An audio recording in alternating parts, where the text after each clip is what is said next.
मुझ pastor Samuel प्यार की तरफ से आप तमाम मसीह पर ईमान रखने वालों को बहुत बहुत सलाम।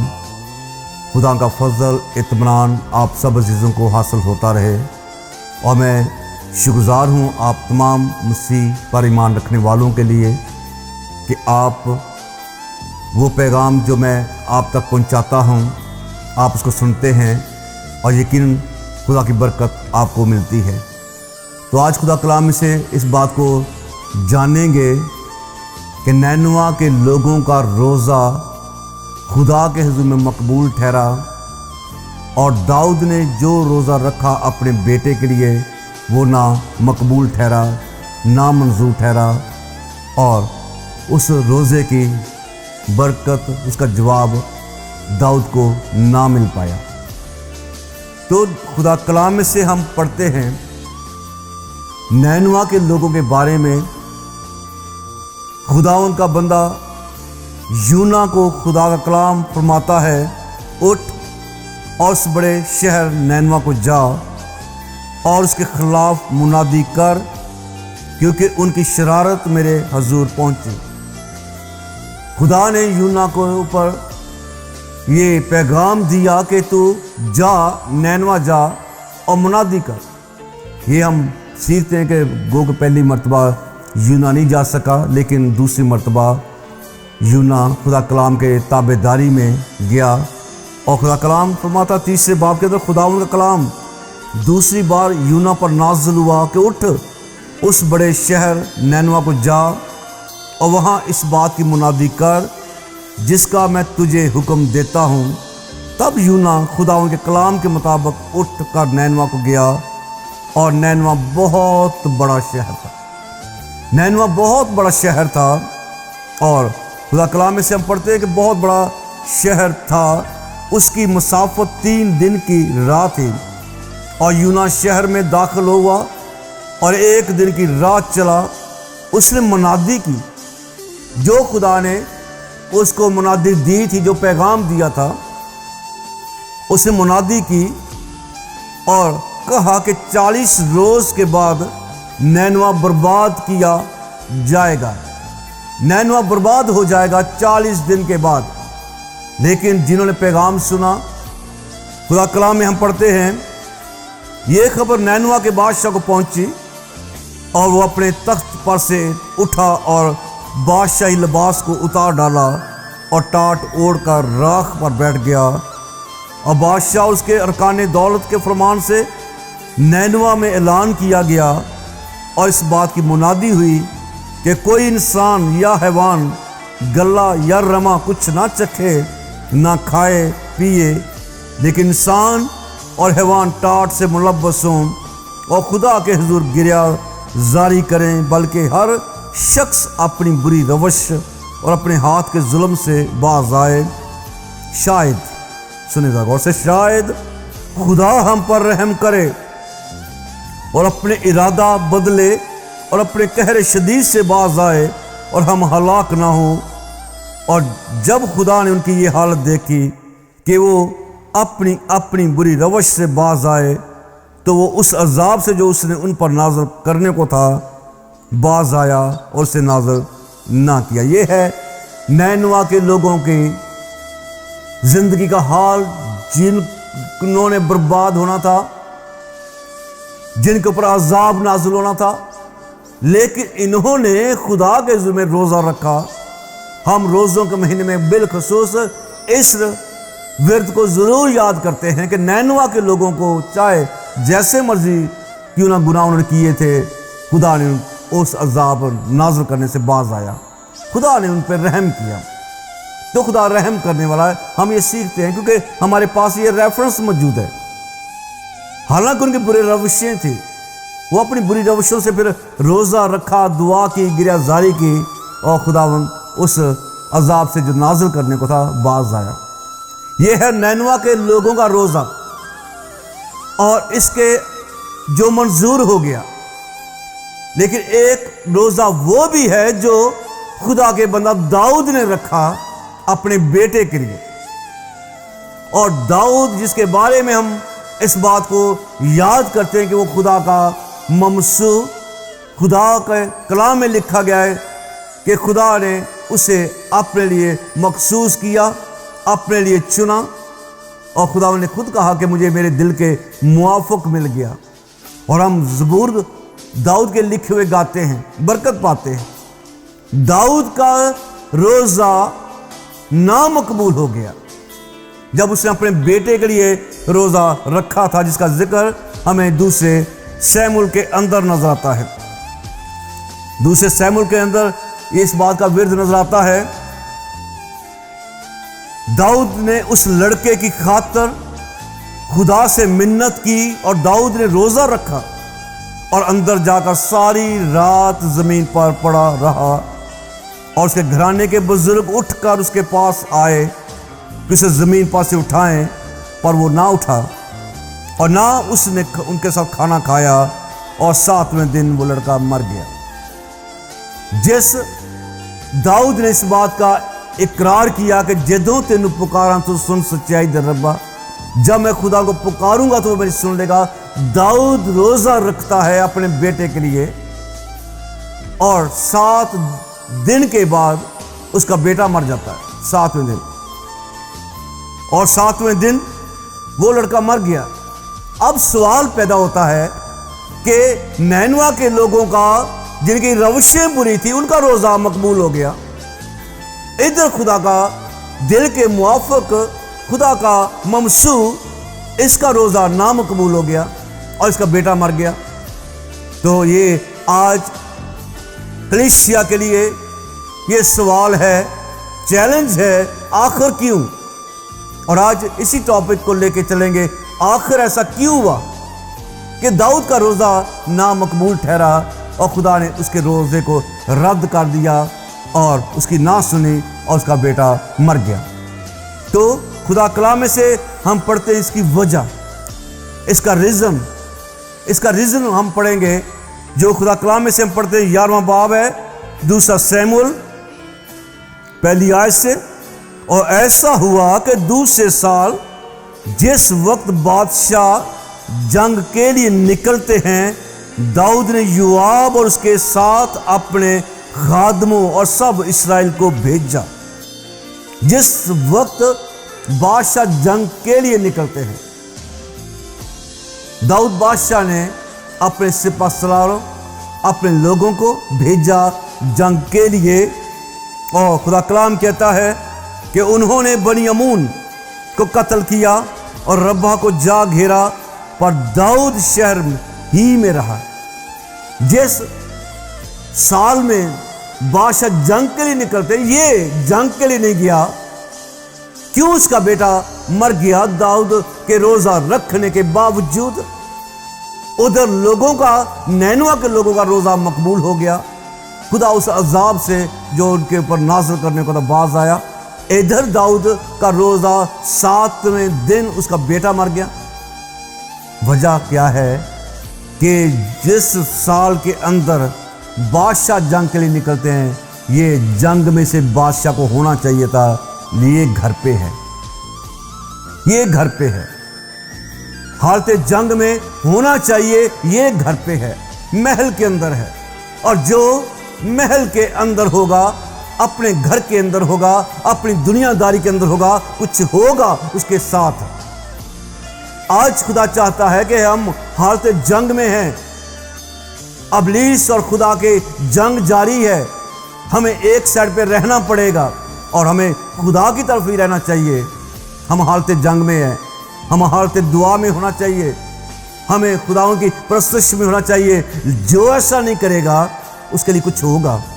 और दाऊद चूँकि गया नहीं है, घर पे रहा, महल में रहा, और उसका नतीजा देखेंगे खुदा कलाम में से कि शाम के वक्त दाऊद अपने पलंग पर से उठकर बादशाही महल की छत पर टहलने लगा। छत पर से उसने एक औरत को देखा जो नहा रही थी, और वो औरत नहायत खूबसूरत थी। अब ये क्यों है, उसने औरत नंगी को देखा नहाती हुई को? घर के अंदर है, अगर ये वहां पे जाता, हालत जंग में होता, मैदान जंग में होता, तो इसको ऐसा कभी भी ना दिखाई देता। और इसीलिए आज जो दुआ के अंदर हैं वही खुदा के हुजूर में बरकत पाते हैं, और जो दुनियादारी में जिंदगी बसर करते हैं उनको कुछ नजर आएगा, उनको कुछ नजर आएगा।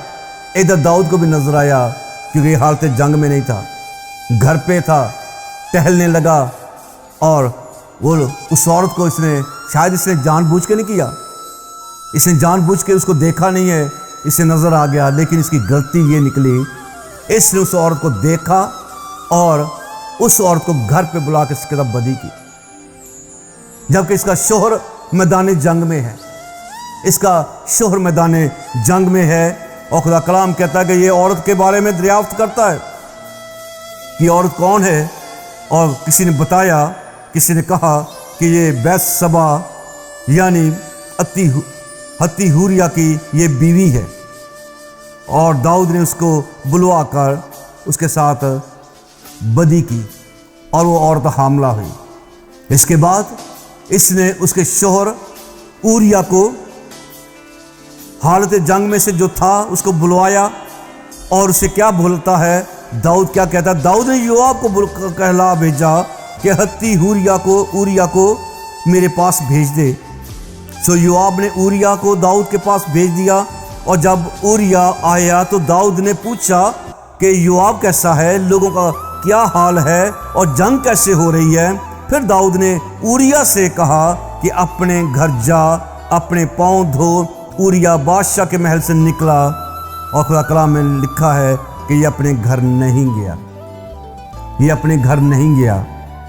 बादशाह ने कहा था अपने घर जा, ये अपने घर नहीं गया, और बादशाह को फिर पता लग जाता कि ये अपने घर गया नहीं। तो दाऊद उससे फिर पूछता है, और जब उन्होंने दाऊद को बताया कि ऊरिया अपने घर नहीं गया, तो दाऊद ने ऊरिया से कहा, क्या तू सफ़र से नहीं आया, बस तू अपने घर क्यों ना गया। ऊरिया ने दाऊद से कहा कि संदूक और इस्राएल और यहूदा झोंपड़ियों में रहते हैं, और मेरा मालिक योआब और मेरे मालिक के खादम खुले मैदान में डेरे डाले हुए हैं, तो क्या मैं अपने घर जाऊं, खाऊं पीऊं और अपनी बीवी के साथ सोऊं। तेरी हयात की कसम, तेरी जान की कसम, मुझसे ये बात ना होगी। मेरे साथी तो हालत जंग में है, झोंपड़ियों में है, मैं अपने घर में जाऊं, नो, मैं ऐसा नहीं कर सकता।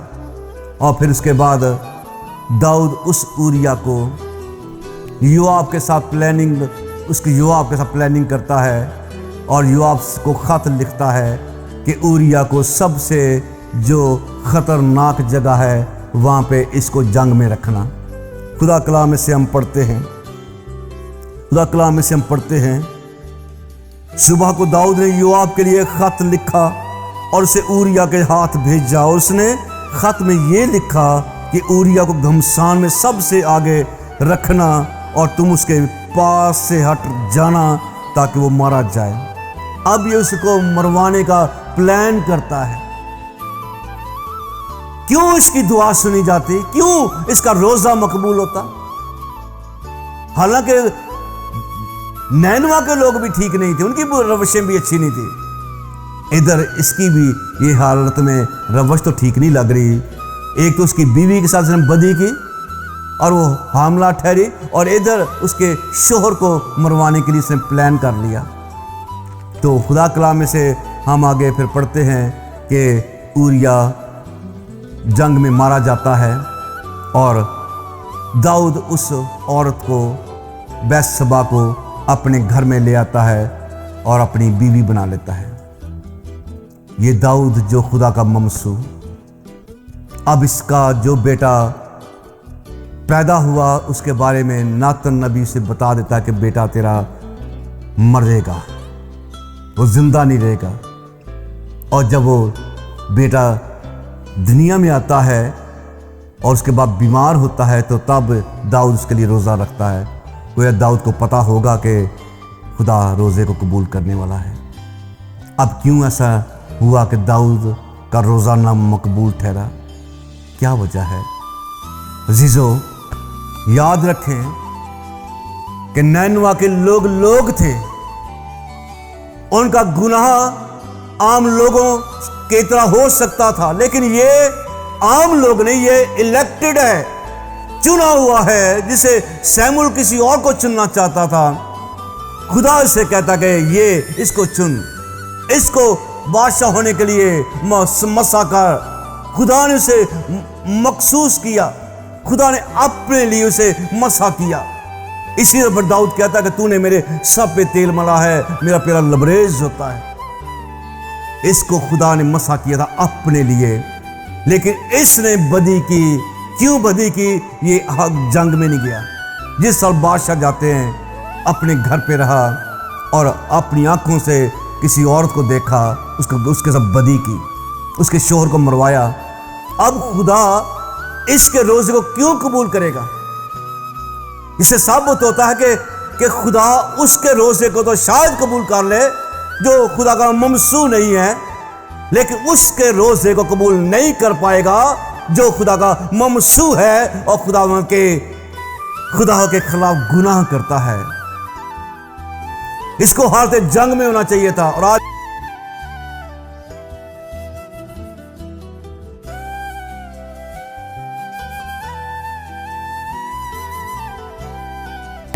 ये ममसू था, इसलिए इसका रोजा ना मकबूल हुआ कि इसने जानबूझ के बदी की। अगर नजर आ गई नहाती बीबी तो कोई बात नहीं, इसमें शायद इसे जानबूझ के नहीं किया, लेकिन घर पे बुला के बदी की इसके साथ, उसके शोहर को मरवाया, इसने जानबूझ के किया। अब खुदा उसके रोजे को क्यों कबूल करेगा, क्यों उसको मंजूर करेगा? हालांकि ये 7वें रोज तक इसका रोजा जारी रहा, ये अनलिमिटेड था, इसकी कोई लिमिट नहीं थी, और रोजा 7वें दिन उसका टूटा, खत्म हो गया, क्योंकि उसका बेटा मर गया। तो हम भी इलेक्टेड हैं, हम अपने को याद रख रहे हैं कि हम भी इलेक्टेड हैं, जो यीशु मसीह ने हमारा चुनाव किया है कि तुमने नहीं बल्कि मैंने तुम्हें चुन लिया। हम उसके चुने हुए हैं, और अगर हम जानबूझकर हम इलेक्टेड होते हुए, उसके दुल्हन होते हुए गुनाह करेंगे तो फिर सजा आएगी। दाऊद को भी सजा मिली, इसका बेटा ही नहीं मरा, बल्कि इसके लिए और भी ऐलान हुआ कि तेरी बीवियों के साथ कोई दूसरे सोबत करेंगे। इसके लिए बहुत खतरनाक इसके साथ इसके लिए पैगाम आ गया। बेटा तो मरा ही मरा, और भी बहुत सारे पैगाम इसके लिए आए। आज भी जो हालतें जंग में नहीं हैं, आज भी जो हालतें दुआ में नहीं है, फिर आज उनके लिए भी मुसीबतें परेशानियां हैं, और हमारे बेशुमार मसीही बहन भाई आज बीमारियों, मुसीबतों, परेशानियों में पड़े हुए हैं। क्यों? कि जहां पे उनको होना चाहिए वहां पे है नहीं। इस दाऊद ने जो काम किया ठीक नहीं किया। इसको अगर हालत जंग में होता तो कभी ऐसा ना होता। ईमानदार भी अगर खुदावंद के में दुआया रूह में होगा तो फिर दुनियादारी से कटा रहेगा, दुनियादारी इसकी आंखों में ना आने पाएगी। और खुदा कलाम कहता है, सुने गौर से, इलेक्टेड पर्सन्स के लिए, चुने हुए लोगों के लिए फरमाता है, ये जिक्र है, सुने गौर से, इब्रानियों के नाम पर रसूल का खत है 10वें बाब के अंदर, और इसकी हम पढ़ते हैं 26वीं आयत के अंदर, क्योंकि हक की पहचान हासिल करने के बाद अगर हम जानबूझकर गुनाह करें तो गुनाहों की कोई और कुर्बानी बाकी नहीं रही। उसने जानबूझ के किया, सजा आई, उसका रोजा नामंजूर हुआ, और उसके लिए सजा का खुदाओं की तरफ से हुक्म आया। इधर खुदाओं वो इलेक्टेड था, हम खुदा की दुल्हन हैं, जिसके खुदाओं के कलाम में लिखा कि जितनों से कबूल किया उसने खुदा के फर्जंद होने का हक बख्शा। शायद ये बरकत दाऊद के पास ना मिल पाई, हमें खुदा ने बरकत दी कि हम उसके बेटे बेटियां कहलाएं, हम उसकी दुल्हन कहलाएं। और क्योंकि हक की पहचान हासिल करने के बाद अगर हम जानबूझकर गुनाह करें तो गुनाहों की कोई और कुर्बानी बाकी नहीं रहे। फिर कोई कुर्बानी और बाकी नहीं है कि हम अपने गुनाहों से रहाई पाए। मसीह एक बार कुर्बान हुआ, एक बार कुर्बान हुआ, हमारी खातिर उसने अपना खून का फिदिया दिया, हम अपने खून से हमारी कीमत अदा की, और कोई कुर्बानी बाकी नहीं रही। हाँ, अदालत का एक हौलनाक इंतजार और गज़बनाक आतिश बाकी है जो मुखालफों को खा लेगी। कौन? ये खुदावंद के वो लोग जो जानबूझकर गुनाह करते हैं, जहां पे उनको होना चाहिए वहां पे होते नहीं है, और जहां पे नहीं होना चाहिए वहां पे अपना वक्त गुजारते हैं। खुदा के हुजूर में झुके हुए को खुदावंद नजर आएगा। इसलिए खुदा कलाम कहता है कि ईमान के बानी कामल करने वाले यीशु को तकते रहो। और इसने दाऊद ने जो इससे खता हुई, इसने अपने बेटे के लिए रोज़ा तो रखा लेकिन कबूल नहीं हुआ। और खुदा के कलाम में खुदा के लोगों के लिए लिखा गया है कि जब मूसा की शरीयत का ना मानने वाला 2 या 3 शख्सों की गवाही से बगैर रहम किए मारा जाता है, तो ख्याल करो कि वो शख्स किस कदर सजा के लायक ठहरेगा जिसने खुदा के बेटे को पमाल किया, और जो खुदा का ममसू होते हुए, जो खुदा का इलेक्टेड पर्सन होते हुए, खुदा की दुल्हन होते हुए जानबूझकर गुनाह करेगी, वो खुदा के बेटे को पमाल करता है। खुदा कलाम कहता है उसने खुदा के बेटे को पमाल किया, और अहद के खून से जिससे वो पाक हुआ था नापाक जाना। बी अटेंटिव, अपने आप को खुदा के हुजूर में रखें होश के साथ, क्या हम किस तरह जिंदगी बसर कर रहे हैं। दाऊद ने गलती की, दाऊद का रोजा कबूल नहीं हुआ। हालांकि गलतियां तो नैनवा के लोगों की भी थी, लेकिन नैनवा के लोग ममसू नहीं थे, इलेक्टेड नहीं थे, चुने हुए नहीं थे, और उन्होंने खुदा के अहद के खून से जिससे वो पाक हुआ था नापाक जना और फजल के रूह को बेइज्जत किया। यह है खुदा का कलाम उन लोगों के लिए जो आज जानबूझकर गुनाह करते हैं, जानबूझकर गुनाह करते हैं। और जानबूझ के गुनाह कब होगा? जब कोई शख्स दुआया रूह में नहीं होगा। और खुदा कलाम कहता है क्योंकि हम उसे जानते हैं जिसने फरमाया कि इंतकाम लेना मेरा काम है, बदला मैं ही दूंगा, और ये भी कि खुदावंद अपनी उम्मत की अदालत करेगा।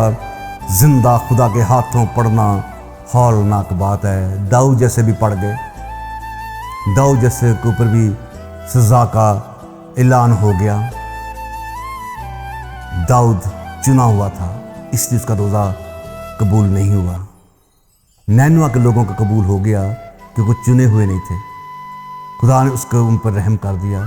और आज जो चुने हुए हैं, हम सब जो चुने हुए हैं, अगर हम जानबूझकर दाऊद की तरह कोताही करेंगे तो फिर सज़ा आएगी, सज़ा आएगी। और आज सज़ा में ज़िंदगी लोग बसर कर रहे हैं। यही वजह है कि जिस ज़िंदगी से भी पूछें, जिस घर में पूछें, बेचैनियाँ, मुसीबतें, लड़ाइयाँ, झगड़े, गुस्से और हर तरह के बीमारियाँ। ये क्यों है? इसलिए कि जहाँ पे होना चाहिए वहाँ पे है नहीं। अपनी आंखें किसी और तरफ लगाते हैं। दाऊद ने लगाई और उससे बदी की। आज भी लोग अपनी आंखें लगाते हैं दुनियादारी की तरफ, खुदा की तरफ लगाए रखेंगे, ईमान के बानी की तरफ लगाए रखेंगे, खुदा संभाले रखेगा। खुदाउन इस कलाम के वसीला से हम सबको बरकत अता फरमाए।